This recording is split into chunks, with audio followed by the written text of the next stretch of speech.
Bem-vindos a mais um Papo Sério com Ali Clem, o podcast sem frescura, sem firula, onde o papo é sério e o convidado, como sempre, é especialíssimo. Agora, antes de começar, a gente precisa agradecer sempre quem viabiliza isso tudo, os nossos patrocinadores. Farmatec, a farmácia de manipulação do meu coração. ERS Contabilidade. Vocês têm a dica contábil da Prida Daut em todo o episódio. Claro, né? Tá sempre conosco na nossa vida, no celular, na internet, na TV. Nilo Frantz Medicina Reprodutiva, que é, olha, Dr. Nilo Frantz, uma sumidade em reprodução humana. Agnes Pereira Advocacia, minha advogada, resolve todos os perrengues. E Diniz Laser, clínica de tratamentos a laser, lá tem de tudo. Então, olha, eu garanto todas essas marcas, todos esses parceiros são meus parceiros do coração. Aliás, como é também do coração esse podcast Papo Sério, que hoje é com Fabrício Guazelli Peruquim, secretário de Justiça, Cidadania e Direitos Humanos do Estado do Rio Grande do Sul. Secretário Fabrício Guazelli Peruquim. Seu criado. Que bom, ótimo. Depois vou te pedir um cafezinho. Deve. É outro nível, né? A pessoa pedir um cafezinho pro secretário Eu de sou Justiça, secretário. Cidadania. É verdade. É verdade. Aliás, essa vai ser a nossa primeira pauta, mas antes disso, eu quero te oferecer um presentinho da Farmatec. Olha aqui, ó, cafés pra tu usar lá na secretaria, tu pode escolher os que tu quiser. Claro que assim, eles têm, ó, antioxidante. Acho que pra celulite tu não vai precisar, mas tu oferece daí. Acho muito jeito. Cuidado. Vai que. Mas são maravilhosos. Que legal. Cheios de substâncias saudáveis. Da Farmatec? Da Farmatec. Eu peço produtos da Farmatec. Por aí. Viu só, Cris? Maravilha. É uma farmácia de manipulação muito boa. Maravilhosa. Inclusive, até não é merchandising nem nada, mas quando eu fui na minha dermato, eu tenho uma doença capilar, que eu tenho que fazer um tratamento. E ela recomendou, se tu for fazer a manipulação, faz na Farmatec, porque eu sei que é bem confiável lá. Então, eu sei que tem vários diversos, mas a Farmatec foi a que ela recomendou pra mim. E, aliás, aproveitando esse gancho, que bom que tu é um homem que cuida da saúde, que é vaidoso. Vamos mudar, então. Vamos, começa por aí. Vamos começar por aí, tá? Depois a gente retoma a minha primeira pergunta, que eu acho que é esclarecedora para todo mundo. Mas muito obrigado pelo presente. Que bom, ótimo. Faça bom uso. Parei. Como é que é a tua relação? Porque agora, num cargo público, né, de tanta importância mesmo, relevância, tu mais do que nunca tem que cuidar da tua imagem. Tu tá na TV, tá nas redes sociais, tá aqui nesse podcast maravilhoso. Como é que é a tua relação com os cuidados? Porque a gente sabe que homem tem, às vezes, meio que um tabu, né? Sim. Mas eu não tenho nada disso. Eu já há bastante tempo faço sempre um check-up anual com meu endocrinologista. É um amigo pessoal meu, então ele também estimula a que isso aconteça. Por eu ter uma relação pessoal, familiar e conviver com a família, então me estimula a que eu faça meus exames. E aí eu faço os exames de sangue, todos eles, e sigo muito do que ele me diz para fazer, que é o Dr. Minuzzi, que é amigão da minha família, e é o que eu tenho feito. Coisas estéticas eu muito raramente fiz, mas o Dr. Minuzzi Filho, que é o filho do Antônio Carlos. Marido da Xuxa. O marido da Xuxa, que eu sou padrinho de casamento deles, né? Ah, é? Sim. Que legal. Então são muito meus amigos. Então o Minuzzi Filho, ele olha os vídeos que eu posto, né? Eles, tu tá com a testa assim, com a testa assada, vamos fazer o botox, vamos lá fazer isso e aquilo. É controle 24 horas. 24 horas. Me liga e me chama e eu vou frequentemente. A doutora Fernanda Saffer, a minha dentista, também fica fazendo a mesma coisa, me olha nos vídeos e fica fazendo recomendações. E eu tenho uma doença de pele no couro cabeludo, que apareceu com queda de cabelo, foi assim que eu detectei. Então eu fui na doutora Gisele Martins, que é uma dermatologista muito conceituada, que fez a biópsia e detectou a doença, uma doença autoimune. Então, com a elevação dos meus níveis de estresse e baixa do meu cortisol, a doença volta. Eu também tenho doença autoimune, só que a minha é da tireoide. Tem que ficar cuidando o tempo todo. Exatamente. E aí, as recomendações dela são exercícios físicos regulares, alimentação controlada, tentar regular o sono. Obviamente, neste último mês, últimos 45 dias, nós temos tido uma catástrofe gigantesca no nosso estado, então eu estou totalmente alterado. Porque eu sinto, assim, que eu vou dormir e acordo e parece que passou um segundo. Meu sono não tem sido profundo, as coisas ficam, né, eu fico mentalizando todos os problemas para tentar resolvê-los na medida do possível. Então eu sei que o meu cortisol deve estar baixíssimo, então devo estar... E aí estoura um monte de coisa. Então a primeira Sim. coisa, sabe que eu acho sensacional quando a gente ouve homens abordando esses assuntos, porque tradicionalmente os homens não se cuidam, né? E é muito importante quebrar esse paradigma e fazer com que, olha, prestem atenção, façam seus exames, cuidem da sua saúde e também do seu shape, né? Sim. Porque tem que estar, a autoestima também tem que funcionar. E outra, a mulherada tá tudo se cuidando, Sim. depois vai ficar discrepante, né? A mulher tá lá bonitona com o cara caindo aos pedaços, não dá, né? E eu não tenho preconceito nenhum mesmo. Eu sou, como diz o governador Eduardo Leite, eu sou um cara da ciência. Então eu escuto os cientistas, as pessoas que estudaram para recomendar às outras o que é melhor. Então a medicina para mim tem que ser ouvida. Se um médico diz que tem que fazer exames regulares, eu tenho 46 anos agora, recém-feitos. Eu sei que eu tenho que aumentar a carga de exames porque a idade vai aumentando, os problemas em tese vão aumentando também e a gente tem que controlar. E nós temos diversas ferramentas à nossa disposição. Não tem por que não fazer Tem que uso delas. aproveitar, É né, evidente. Fabrício? Agora, hoje, tu tá vivendo um momento... Bom, tu assumiu o cargo de secretário em novembro de 2023.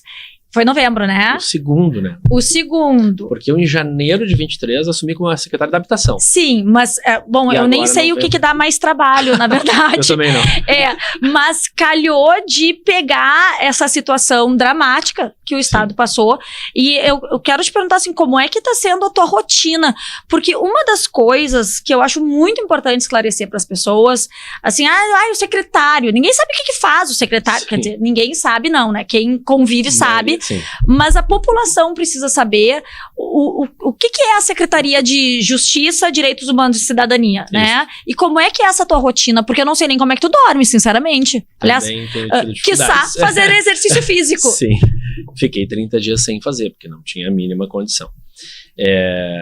Primeiro, fazer uma abordagem sobre como está na catástrofe. De fato, quando aconteceu ali nos primeiros dias de maio, né, foi do dia 30 de abril em diante, que aconteceu aquele volume gigantesco de chuva. Eu não sei se a população que nos assiste tem ideia do volume, não sei se tu tens, Ali.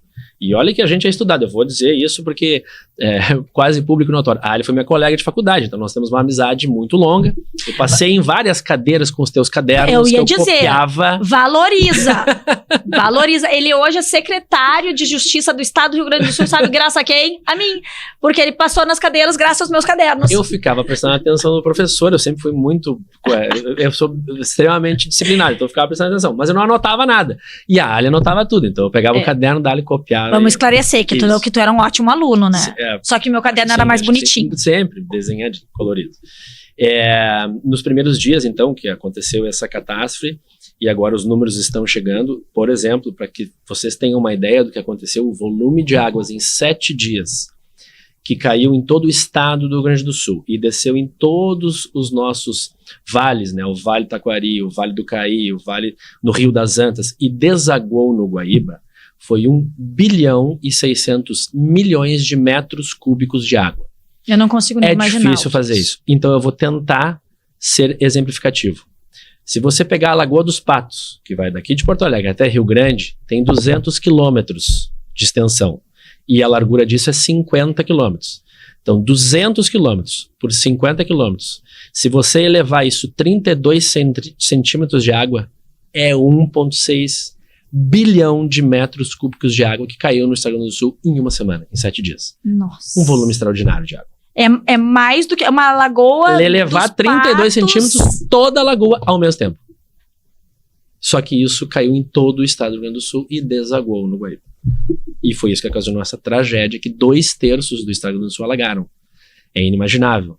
São mais de 400 municípios dos nossos 497 que tiveram água alagando casas. Isso é surreal, é inimaginável. É uma coisa inacreditável. A gente, na medida em que vai se distanciando, né, o tempo vai passando, a gente tende a ir diminuindo também a percepção da imensidão do que foi isso, Sim. né? Por mais que a gente esteja na frente, vocês ainda estão né, à frente de tantos projetos para reerguer o Estado, mas foi algo realmente surreal. Nós nunca tivemos na história do Rio Grande do Sul 95 municípios em estado de calamidade e 323 em estado de emergência.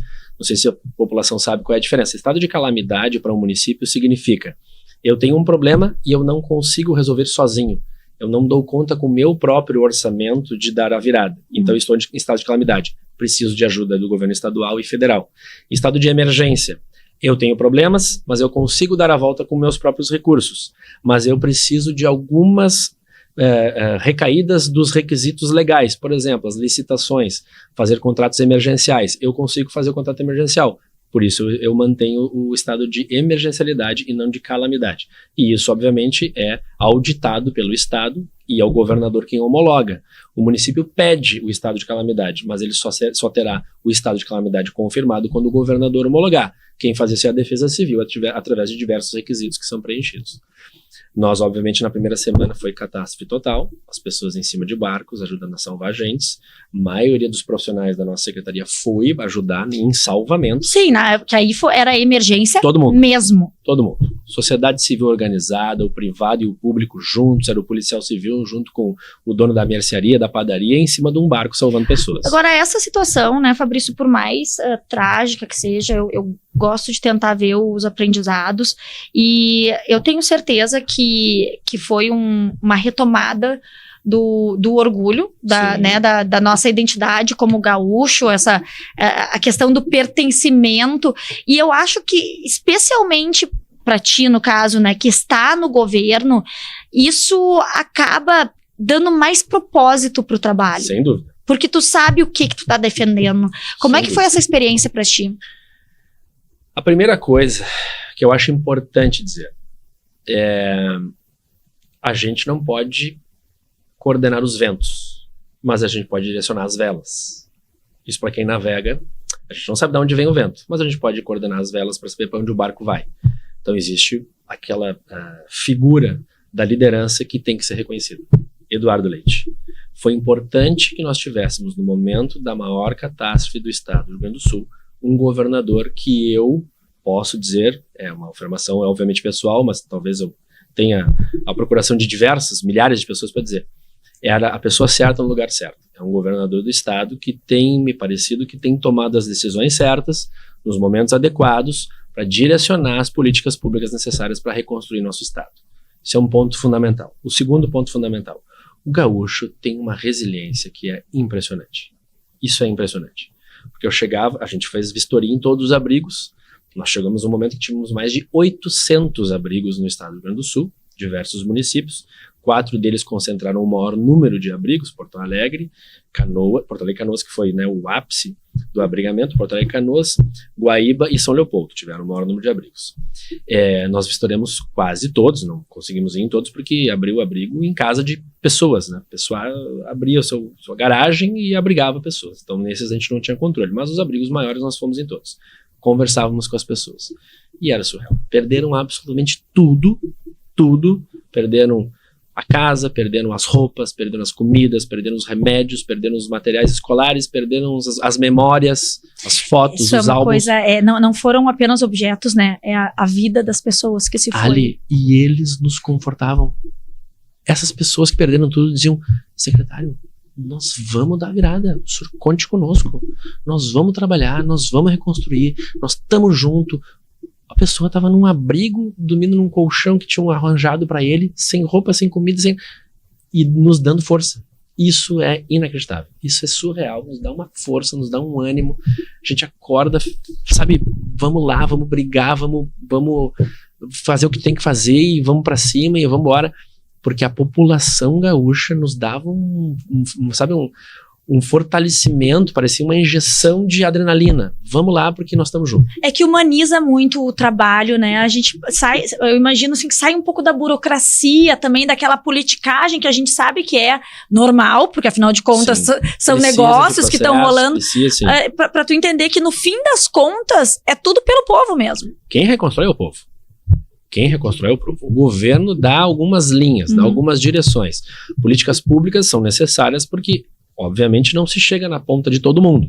Então, mas quem reconstrói são as pessoas. Quais são os projetos e políticas públicas que tu acha que são os mais relevantes nesse momento? Porque a gente vê, claro, uma série de iniciativas. Sim. Falta muito dinheiro do governo federal, que a gente está esperneando e não vem. Não tem vindo. Mas os projetos estão saindo, né? Sim. Quais que tu reputa que sejam os mais importantes? Eu acho que na retomada da nossa economia. E para retomarmos a economia, nós precisamos de infraestrutura imediatamente. É inadmissível que nós fiquemos o tempo que nós estamos sem o aeroporto. Inadmissível. Não tem como o Estado retomar. Bom, nem me fala do aeroporto, porque isso é algo que eu não consigo entender, como a gente ainda tá sem aeroporto. Vou te dar um exemplo. Ilhado aqui, na verdade, ilhado mesmo, na capital do estado. O PROCON, né, que é o Departamento da Defesa do Consumidor, está dentro da Secretaria de Justiça, então fica ali conosco. E nós não podemos agir na questão, por exemplo, de passagens aéreas, porque não é só o cidadão gaúcho que é atingido por isso, é o cidadão brasileiro. Tem gente do Brasil todo querendo vir para o Rio Grande do Sul, assim como tem cidadão gaúcho ou de outra localidade que está aqui que quer sair daqui. Então o PROCON passa a responsabilidade disso para o Senacom, que é a Secretaria Nacional do Consumidor. E nós pedimos várias vezes uma reunião, o PROCON várias vezes para o Senacom agendar uma reunião com a ANAC. Nós queremos ter a Agência Nacional da Aviação Civil, nós queremos ter as companhias aéreas, eu quero sentar com a Latam, com a Gol, com a Azul, para não conseguimos. Aliás, é importante que se diga também que a própria questão do aeroporto não tem nada a ver com o governo do estado. Não. Porque as pessoas misturam muito e com razão, nem sempre é clara a questão de competência, o que é para quem. Sim. Mas o governo do estado não tem nada o que fazer com o aeroporto. É uma concessão federal. Então estamos também dependendo do governo federal lá e daquela politicagem da outra esfera. É Infraero e ANAC, né? E, Fabrício, dentro do escopo da Secretaria de Justiça, tem também a questão das mulheres, né? Sim. Isso é um ponto que me interessa muito, porque eu estou diretamente trabalhando também com o posicionamento, o fortalecimento das mulheres. Eu tenho para mim que a mulher é a base da sociedade, porque é ela que vai ser mãe, é ela que vai criar filhos, que vai gerar valores, e são esses valores que vão acabar criando a sociedade como um todo. Sim. Nós temos visto muitos avanços nessa área, embora seja super difícil combater o feminicídio, né? E a violência. Que é dentro de casa, assim. E é culturalmente, já está culturalmente intrínseco na nossa sociedade. Mas tem sido um trabalho bem sucedido, né? Sim. O que tu acha que foi feito que realmente levou a avanços, finalmente? Eu acho que a rede das políticas das mulheres é muito eficiente. Eu acho que quando funciona o diálogo entre todos aqueles que podem auxiliar na evolução da política pública para erradicarmos de vez a violência contra a mulher, isso funciona. Se cada um fizer a sua parte, sem dialogar com o outro, nós teremos muito mais atraso.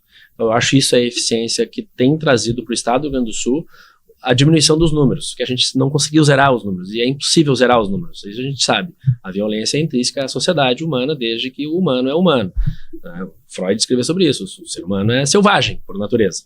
Então, a violência sempre vai existir, o que nós temos que fazer é diminuir esses números para patamares razoáveis, né? Então, assim, quando se articula o Ministério Público com o Judiciário, com a Defensoria Pública, com o Poder Público Estadual, com o Poder Público Municipal, com o Poder Público Federal, com as entidades da sociedade civil, com as OSCs, com as ONGs, aí funciona. Essa rede tem que estar alinhada. Se não houver o alinhamento, cada um vai fazer por si, vai fazer muito, vai se esforçar muito, mas vai ser mais difícil de atingir. Então, o Departamento da Mulher, que está dentro da Secretaria de Cidadania, Justiça e Direitos Humanos, que é a nossa, ele atua em rede, ele atua promovendo a política pública com a criação de CRMs, né, de Centros de Referência da Mulher, nos municípios, para tentar fazer com que esse diálogo seja constante e perene, assim como articula muito com a Delegacia da Mulher, com a DEAN, assim como articula muito com o Ministério Público. Nós temos lá a doutora Ivana Bataglin, que é a coordenadora do Centro de Apoio Operacional da Violência contra a Mulher, a Defensoria Pública do Estado, o Departamento da Mulher hoje está com a defensora Paula Graneto. Então, nós articulamos com toda esta rede para que tenhamos o alinhamento das políticas públicas. O Estado promove políticas públicas, quem executa é município, para que as pessoas entendam como é que isso funciona. Por exemplo, abrigos. O Estado não faz gestão de abrigos. Quem faz isso é o município. O Estado promove a política pública, aporta dinheiro, aporta recursos. Nós tivemos o primeiro abrigo estadual, que foi a Casa Violeta, que inclusive pegamos a tua expertise, né? Fizemos uma reunião contigo por causa do abrigo das Aliadas, que como política privada funciona muito mais rápido. Então, o privado, quando faz isso através de doações, ele tem menos amarras burocráticas, documentais, Tribunal de Contas, Ministério Público, enfim, os dinheiros públicos são todos eles auditados. O dinheiro privado não, se a pessoa quer fazer, ela vai lá e faz. Compra, adquire, monta e faz. Sim, não precisa passar por todo o processo. Zero problema, zero burocracia. Então, o teu abrigo das Aliadas, assim como outros abrigos que foram abrindo, nos deram a expertise de montar, então, o abrigo do Estado. Por quê? Porque o nosso abrigo terá permanência estendida. O Aliadas, por exemplo, já teve que encerrar suas operações, era num local que precisava voltar ao comércio, é o que eu falei. A nossa economia precisa voltar. E isso é essencial, porque as pessoas precisam, o dinheiro tem que voltar a girar. Exatamente. Aí o Thales, o marido do governador Eduardo Leite, me chamou como secretário de Direitos Humanos, daí da área dos Direitos Humanos, Peruquim, o governador pediu pra gente fazer um abrigo de mulheres e crianças. Vamos fazer? E eu falei, na hora, vamos. Exclusivo para mulheres e crianças. São mães com os seus filhos, cujos filhos têm que ter até 12 anos de idade se forem meninos e até 18 anos de idade se forem meninas. Ou uma mulher com 18 anos de idade já pode estar sozinha se ela quiser, obviamente será aceita no abrigo. Então a Casa Violeta funcionará até 1 ano, com todos os equipamentos disponíveis, tanto do município de Porto Alegre quanto do estado do Rio Grande do Sul. Então eu chamei todas as secretarias da saúde, da assistência social, ciência, inovação e tecnologia, do trabalho, para todos estarmos juntos. No primeiro dia que ela chega na Casa Violeta, ela já está preparada para sair. Começa a passar por capacitações, por treinamentos, gestão do seu dinheiro, para que ela tenha condições de se prover e prover a sua família e sair dali para empreender. E como é que tá a operação da Casa Violeta? Eu estive lá, tá maravilhoso, né? Um espaço que passa exatamente essa percepção. Ele é acolhedor, mas ele também não é para vai ficar aqui por tempo indeterminado. Não, a ideia é acolher para fortalecer e aí deixar que a pessoa viva a sua vida. Passado esse tempo, essa semana já em que ele já faz 1 mês, e pouco, né? Que tá em operação. Como é que tá o funcionamento? Isso, como é que a gente fez? O governo do estado do Rio Grande do Sul providenciou o local, o imóvel, que era uma escola que estava desativada, né? Então não tem criança perdendo aula ali, porque a escola não estaria hoje com atividades escolares, ela só retornaria em março do ano que vem. Então até março nós temos o imóvel disponível. A gente fornece toda a segurança, a limpeza, a gestão do abrigo com os funcionários do estado contratados, e a gestão interna do abrigo é feita por 2 instituições, 2 ONGs privadas, com dinheiro privado, que é o Instituto Survivor e a Me Too Brasil. Então a Bela Borges e a Marina Ganzaroli vieram até a Porto Alegre, são de São Paulo, as duas vieram até a Porto Alegre, nós apostamos nessa ideia, nós queremos bancar essa operação. Então a gestão do abrigo é feita por essas 2 instituições privadas com dinheiro privado. Doações, de qualquer lugar do país, até de fora do país elas estão recebendo. E o que nós fazemos? O nosso Departamento da Mulher faz uma verificação anterior da ida das mulheres até o abrigo, para ver se ela não tem, por exemplo, alguma medida protetiva de urgência, se não tem uma doença pretérita, que ela precisa de cuidados médicos antes de ir para a Casa Violeta. Enfim, todas as verificações com os seus formulários já preenchidos, porque elas vêm de outros abrigos que estão sendo desmobilizados. Como eu disse, nós tínhamos 800, hoje nós temos menos de 100.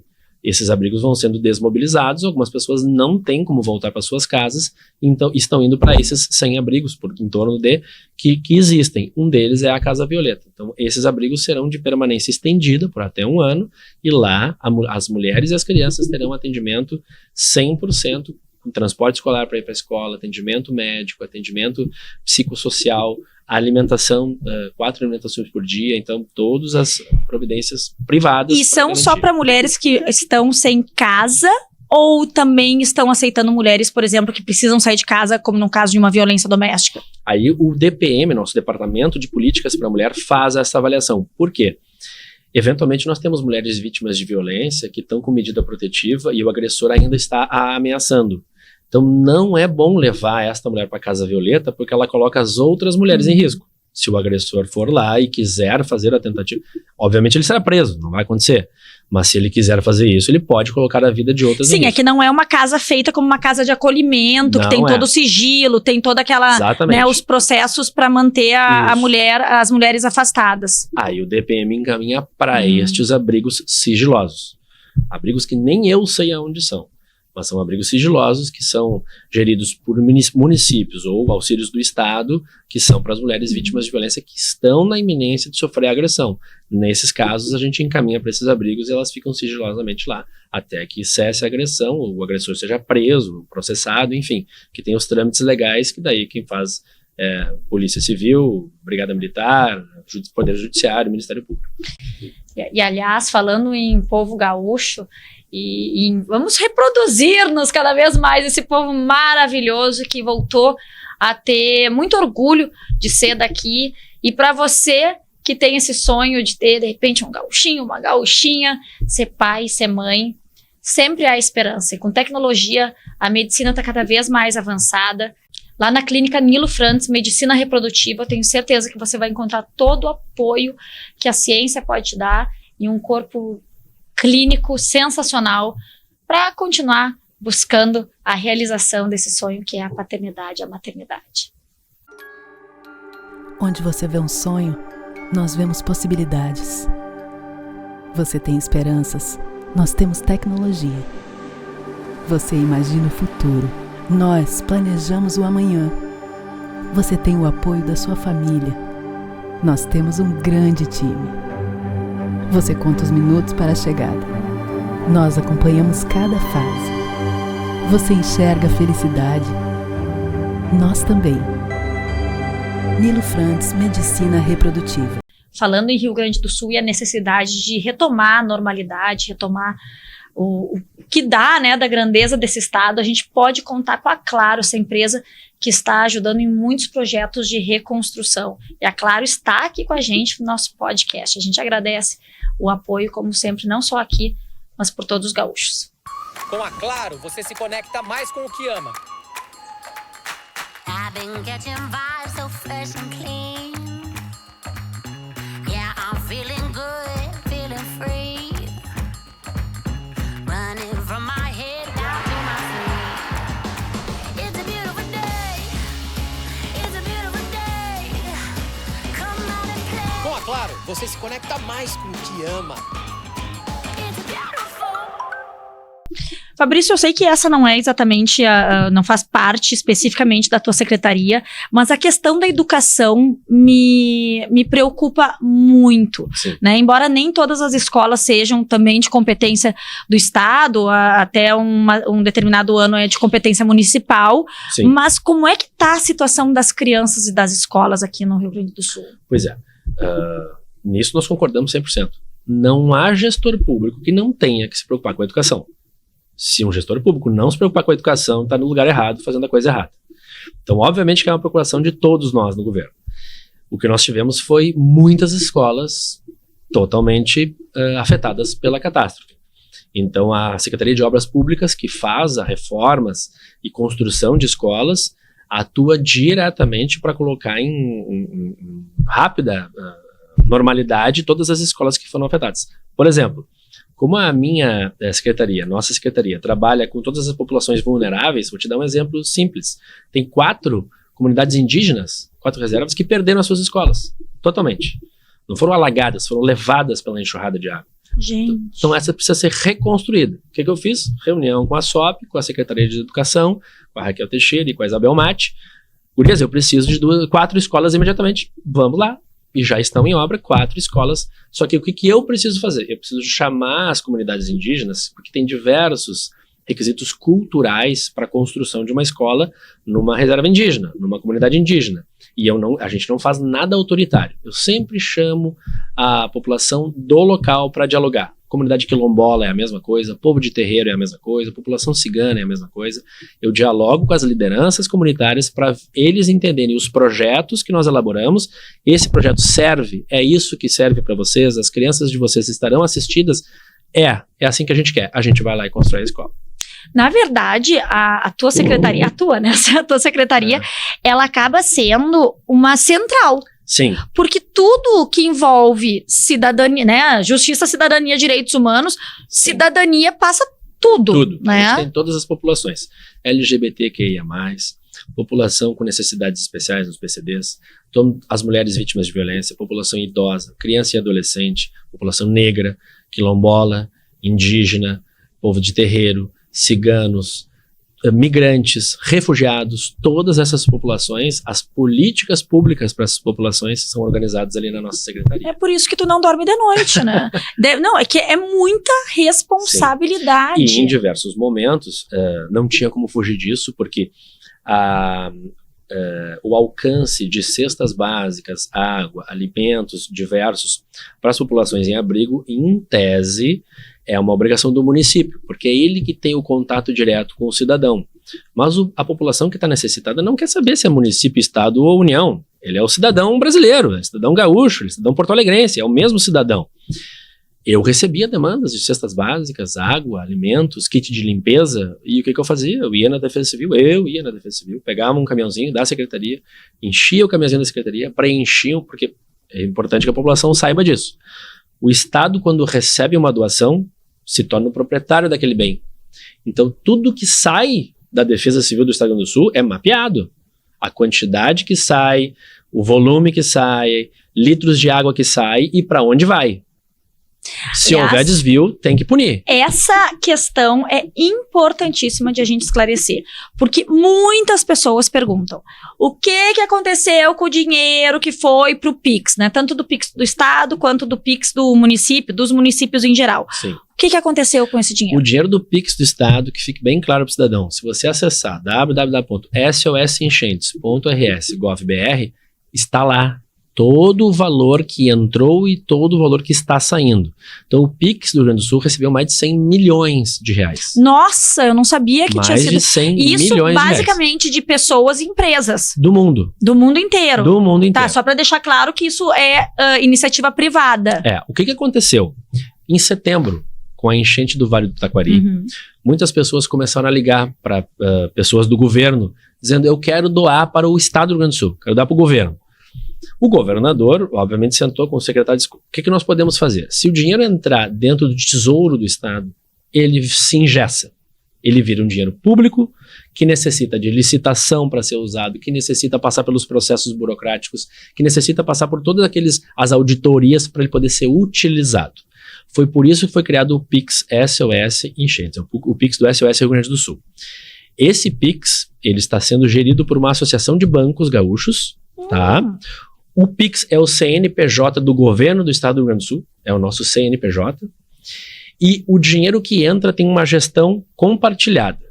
Então tem o secretário Arthur Lemos da Casa Civil, tem outros secretários de Estado, tem Federasul, tem Farsul, tem CUFA, tem entidades diversas que compõem o conselho. Não é assim, entrou, ninguém sabe, Não. porque as pessoas, o imaginário das pessoas é que, entrou o dinheiro e agora não fizeram nada. Não é o governador que dá um enter para fazer uma TED, um Pix, não. Este conselho decide a destinação do dinheiro.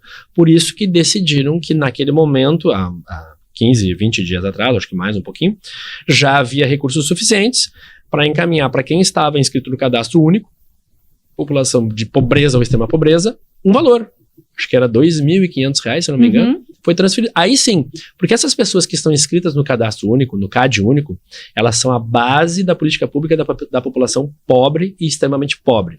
Essa pessoa, além de um cadastro, ela tem uma conta bancária com o cartão do banco, onde ela recebe os auxílios, por exemplo, o Bolsa Família, que é do governo federal, o Volta por Cima, que é do governo estadual, e com essa mesma conta ele recebeu um Pix do SOS Rio Grande do Sul. Então, o dinheiro que entrou, esses 100 milhões, já foi distribuído para milhares de pessoas. Todo o dinheiro foi para isso? Não. Tá. Uma parcela disso comprou colchões, uma parcela disso comprou... eu me lembro de cobertores, mas está tudo no site. Itens de necessidade básica e emergencial. Emergencial. E isso tá lá, é portal transparência? SOS Enchentes. Está lá o dinheiro e cada valor que foi destinado para sua origem. Todo ele auditado. Então, bom, essa informação é essencial Sim. para as pessoas também se sentirem seguras, porque realmente a gente tem que ser muito grato pela Sim. enxurrada de, desculpa o Doações, termo, né, sim. enxurrada, mas de Sim. doações mesmo que Sim. vieram de fora. A solidariedade foi muito, e de dentro também, a solidariedade foi enorme e dá um alento sempre saber que tá tudo lá certinho, que E chegou assim, na ó, ponta. E não tinha diferença do rico e do pobre. Eu vi doações de todo mundo. Aquele que não podia doar financeiramente, doou o seu tempo, doou o seu suor, doou o seu trabalho. Eu vi pessoas que tinham perdido tudo, que não saíram da Matias Velho em Canoas, ajudando a salvar as pessoas, depois de salvar, encaminhando para os abrigos, depois voluntário nos abrigos. Porque tinha gente que era voluntária nos abrigos para fazer a comida, para fornecer... por exemplo, preencher os cadastros para Sim. receber os dinheiros, eram voluntários. Sim, que nós estavam fazendo tivemos isso. lá, a gente teve 1.000 voluntárias cadastradas. Então, realmente foi uma entrega pelo outro que Sim. foi sensacional, assim, né? Pelo menos dá uma esperança. É um alento. Fabrício, teve algo que te tocou nesse momento todo, assim, que mexeu, que mudou a tua perspectiva de vida? Milhares de coisas. Milhares de coisas. Deu uma volta na gente isso, né? Meu Deus do céu. Ali, dá pra gente dizer com a mais absoluta certeza. Nós tivemos mais de 2 milhões de gaúchos. Nós temos hoje, pelo censo, quase 11 milhões, 10 milhões e alguma coisa, de gaúchos. 2 milhões e 300 mil, se eu não me engano, o número aproximado, foi atingido diretamente por a enchente.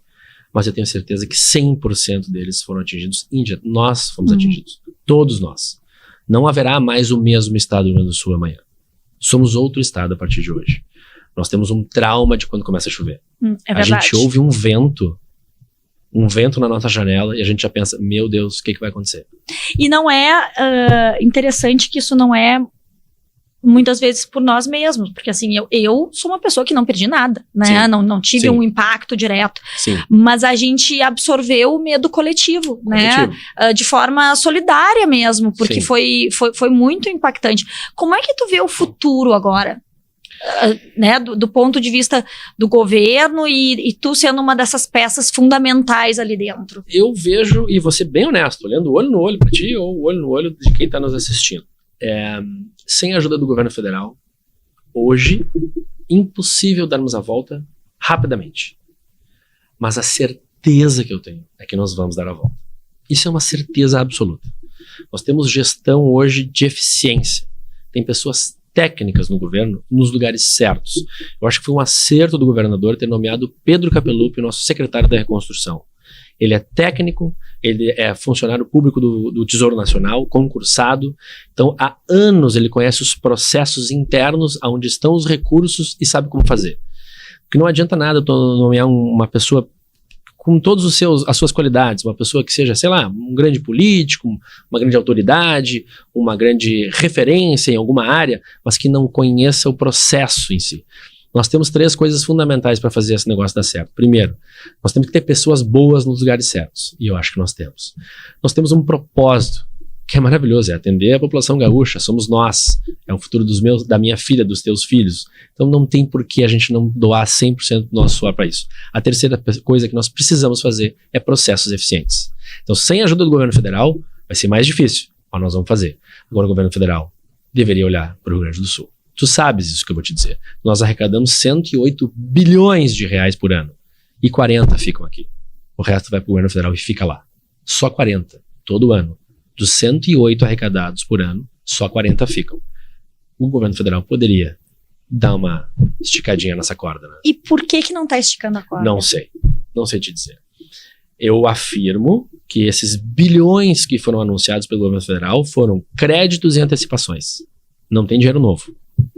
É crédito, tem que devolver. Sim, na verdade, não se ganhou nada. Nada. Mas, É assim, crédito. Quando é crédito, tem que devolver. De presente, né? De ajuda, não ganhou nada. Nada. E a antecipação são dos valores que já eram do Estado, ou viriam a ser dali na frente, no futuro.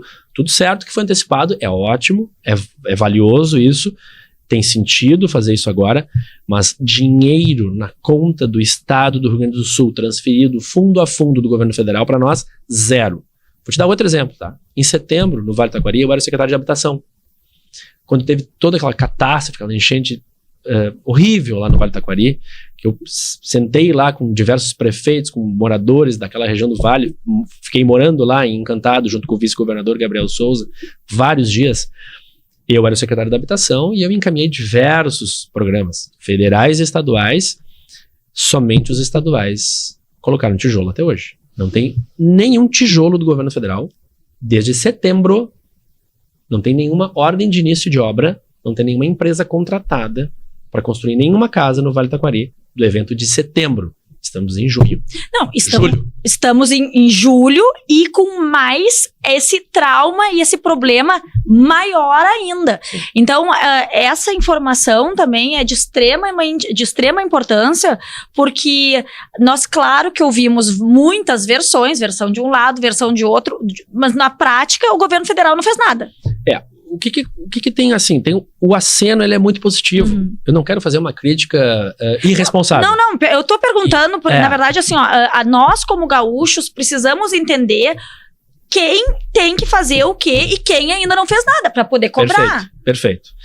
Por exemplo, o governo federal tem o recurso. O governo federal tem a política. Minha Casa Minha Vida é uma política eficiente, dá certo. O governo federal decidiu dar todas as casas para as pessoas que perderam casas, tanto no Vale do Taquari em setembro, quanto agora na catástrofe de maio de 2024. O problema é que não executa.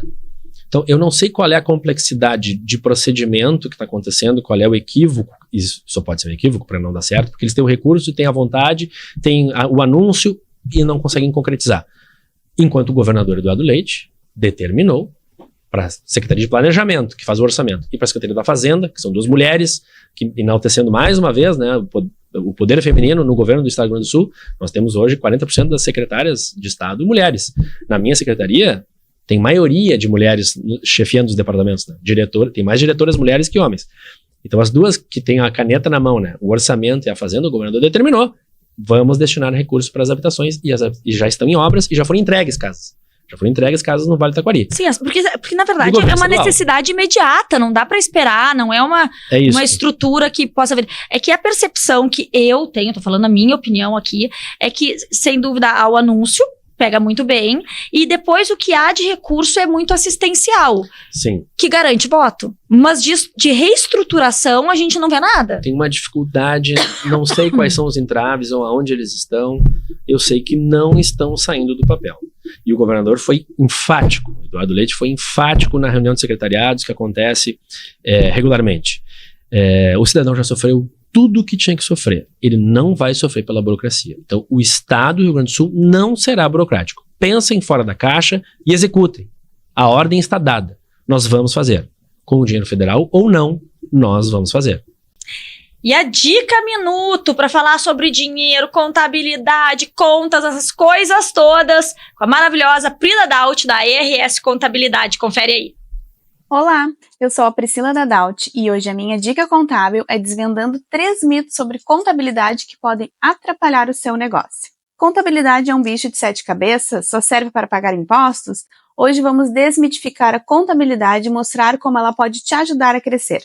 Mito número 1. Contabilidade é só para grandes empresas. Mentira! Todo negócio, por menor que seja, ele precisa de contabilidade. Ela te ajuda a controlar as finanças, tomar decisões estratégicas e até mesmo economizar impostos. Mito número 2. Contador só serve para gerar impostos. E engano seu. O contador é o parceiro de negócio. Ele te ajuda a planejar, organizar e entender os números da sua empresa, além de te manter em dia com as obrigações fiscais. Mito número 3. Contabilidade é complicada demais. Nem tanto.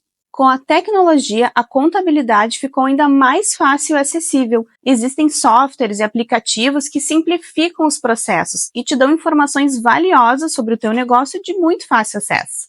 Não deixem os mitos te afastarem da contabilidade. Ela é uma ferramenta poderosa para o sucesso do seu negócio. Invista nela e colha frutos. E se você ainda não conhece uma contabilidade que pode ser a sua parceira de negócios, entre em contato agora com a ERS Contabilidade. Mais que uma contabilidade, e sim uma parceira de sucesso.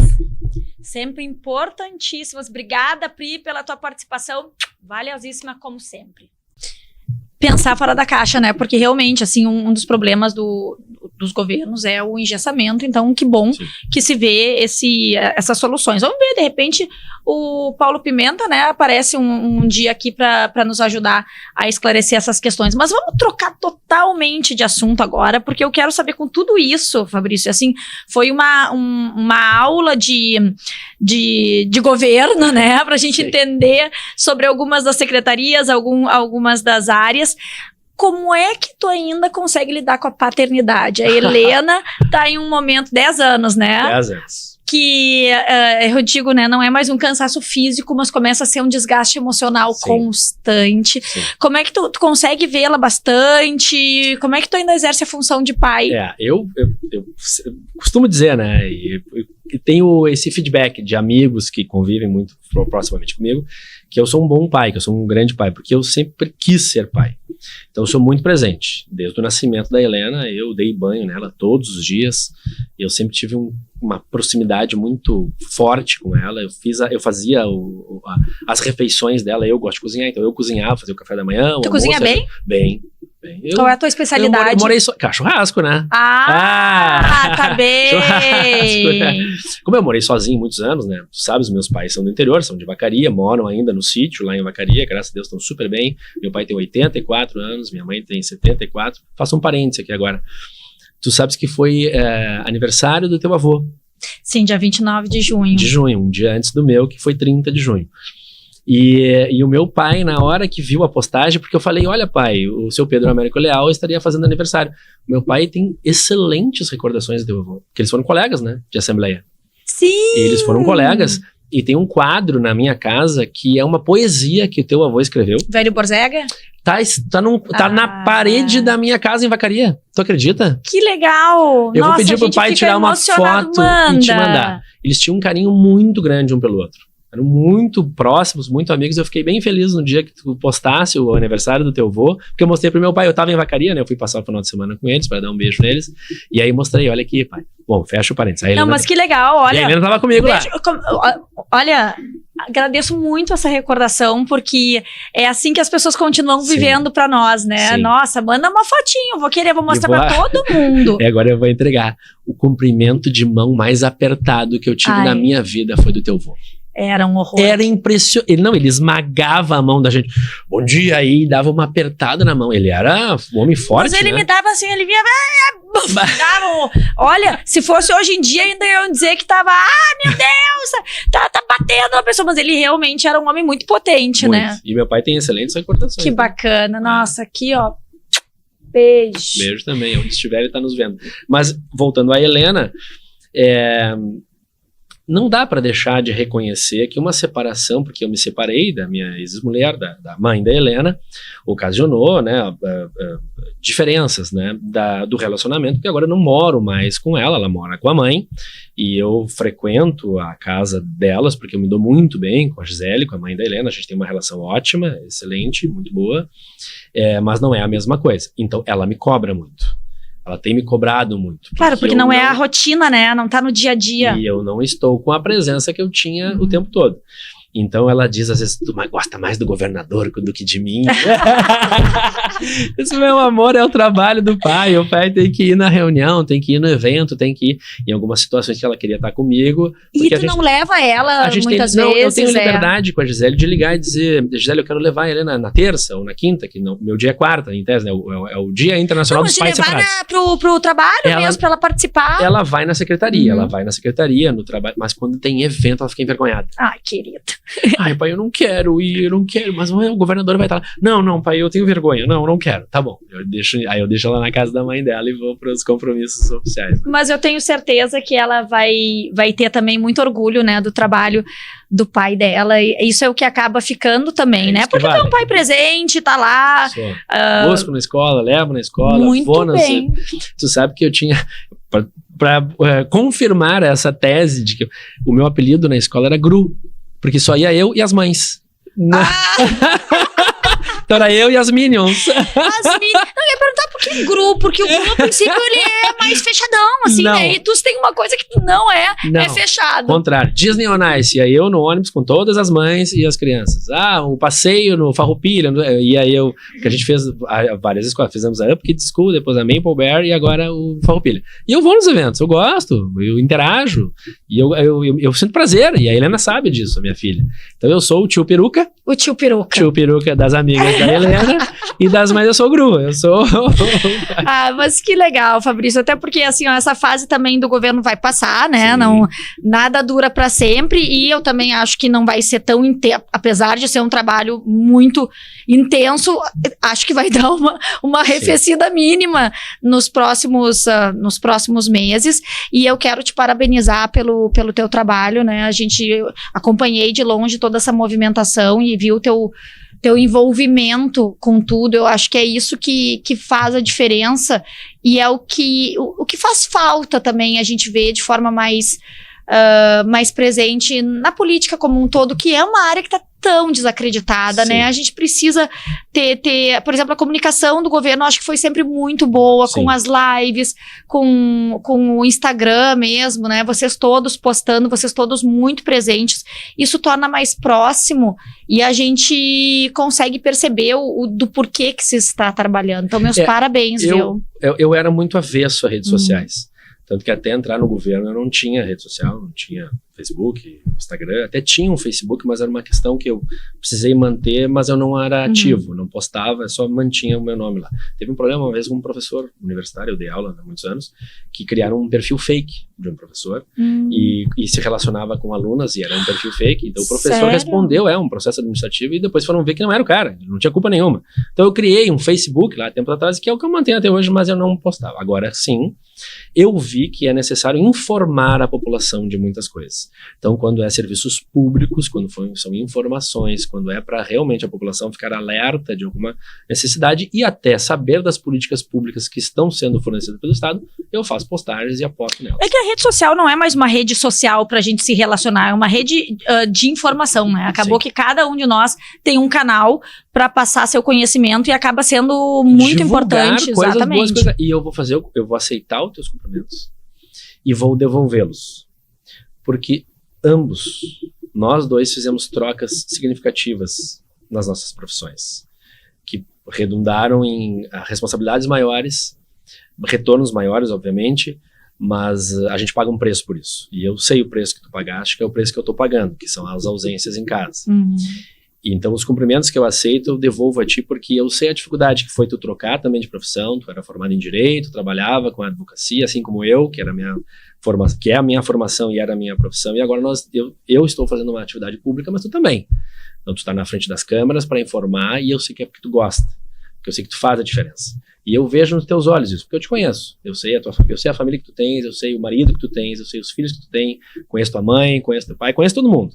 E assim como tu conhece a minha também. E a gente não precisava estar fazendo o que a gente faz. É uma doação que a gente está fazendo, porque a gente acha que no futuro a gente vai fazer a diferença para os nossos. Então, parabéns a ti. Ai, que lindo, gente. Tô quase emocionada, que eu tô numa semana meio emotiva. Eu fiquei muito emocionada. Acho que a gente tá tudo muito mexido com tudo isso. Mas eu vou finalizar esse podcast com uma frase que eu amo e que tem muito a ver com o que tu falou, que é do Tio Ben, do Spider-Man. Com grandes poderes vem grandes responsabilidades. E eu tenho isso como lema de vida. Vejo que tu também trabalha com esse mindset. Sim. E é isso aí, né? Estamos aqui para fazer a diferença. E eu te agradeço muito a tua presença, porque eu te roubei do estado do Rio Grande do Sul e da Helena para vir aqui no nosso Papo Sério, mas sem dúvida nenhuma foi extremamente informativo, vai auxiliar muito a compreender tudo isso. Sempre à disposição. Precisando, só chamar. Então tá, gente, a gente fica por aqui, aguardem o próximo episódio e ó, beijo enorme, até mais. Beijo. Valeu. Tamo junto.